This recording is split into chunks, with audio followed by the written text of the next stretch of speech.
Power begins from within.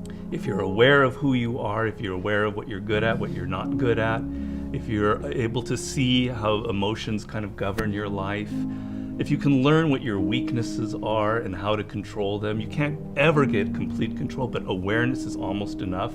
Slowly through this process of knowing who you are and understanding other people and how they operate so you don't make stupid mistakes in life, you can increase that little tiny margin more and more and more, and you will be a person of power. Law number 1 in the 48 Laws of Power is called never outshine the master.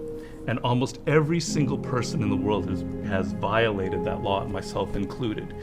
Basically how it works, you're so eager to impress your boss or whomever in your new job that you try so hard that you make him or her feel insecure. Like maybe you're younger and better than they are.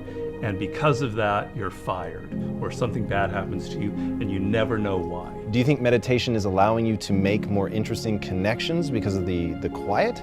Yes, I mean, I'm not going to go too deeply into this. It's a theory of creativity that's not my own, but that I use a lot in mastery. And basically the idea is that ideas are generated in the unconscious.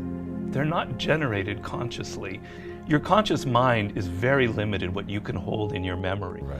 But unconsciously, in your subconscious, when you're asleep, when you're dreaming, the mind is filled with thousands upon thousands of ideas and things that are there, that are lingering there. And connections are being made all of the time. And occasionally those connections float up to your conscious mind and you have a brilliant idea about how to do something. 1 out of 10 people are like great manipulators. And there just takes one person and they can ruin your life. We were born with this natural talent. Every single person is born with this talent for getting inside the minds of other people. It's something that you're not even aware of. How do they need to conceive of that? To what end are they using that skill to make their own dreams come true? First thing is, you're not aware of this power that you have. You're walking around in life, I'm not critical because I'm the same, sort of sleepwalking. You're inside hearing your own thoughts day in, day out, like a continually, circling loop in your head. And you're not aware of the fact that if you stop that and you look at other people, a world opens up to you. So what's the first component of that world? Nonverbal communication. 95% of what really matters in communication between people is not through words. Words are used to deceive you, to disguise what people are really thinking. What are just a step or two that they can take down that path starting today? The first thing to understand is the most important, and that it is a skill. If you want to play the piano, you can't just sit down and suddenly play. You've got to practice it. You've got to practice it every day. And if you practice an hour a day, you're going to get better at it. Why are children able to learn and an adult can't? The reason is children don't think that they're superior. They don't think that they already understand the world. They're this small. They're weak. They're defenseless. They have to learn or they're going to die. They have to learn how to speak the language. They have to learn what's going on with their parents, or they're literally going to die. Do you have tricks that you use for ensuring that genius does not become a young man's game, that your books truly get better and better over time? Basically, every time I begin a book, I'm deathly afraid of failing. I feel like, it's not going to sell as well as the last book. I'm losing it. I got to go back to square one. Each project, each thing that you do in life, you have to kind of create that feeling in the gut like, I don't know if I'm going to be able to pull it off. I don't know if I can go 12 rounds with Floyd Mayweather this time. I don't know it.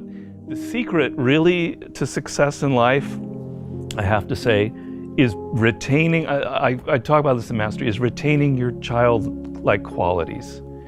If you're completely a child, that's not going to work. Negative capability is rule number 1 for being a creative person. And if you don't follow anything else in Mastery, that would be enough.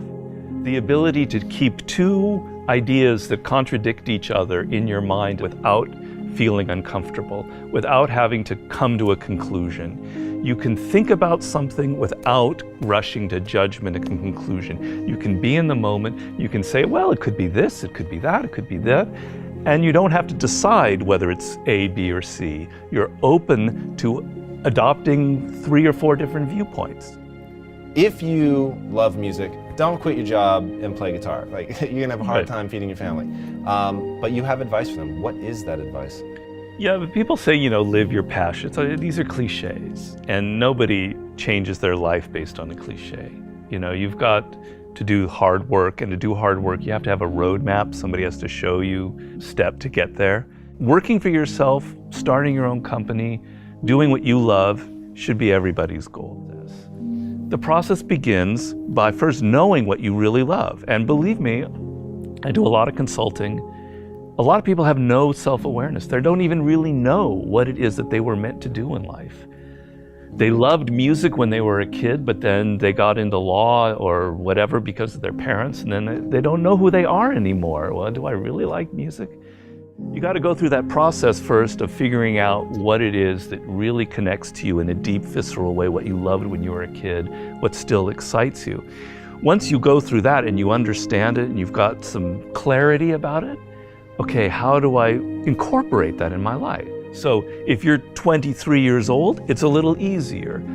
I love music, but I'm not a musician because I've not been practicing it. I just love music. But I have a real good sense of business. I've been studying business and I have an MBA, etc. Okay, I've got to now find a way to craft a career that combines my knowledge of business and my love of music. And if I follow that and I do it smart and I plan it out, eventually what starts out with more business than music will end up becoming more creative as I get better and better at it. How do you prepare somebody to survive that initial stage of boredom and pain? Well, pain is great. You've got to embrace pain. Pain is pleasure. You've got to make the connection between the physical and the mental. Well, you know that when you're exercising, when you're running or you're working out or whatever, it hurts, but it leads to something pleasurable. You have to be able to translate that to mental things. And if you make that switch in your mind, it is mind-blowing what can happen to you. Who are the most messed up people in the world? Spoiled kids.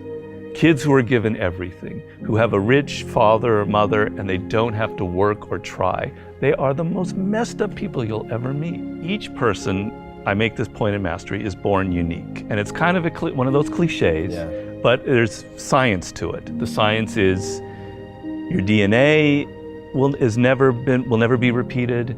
The way your brain is wired will never be repeated. Your experiences in life, you're one of a kind.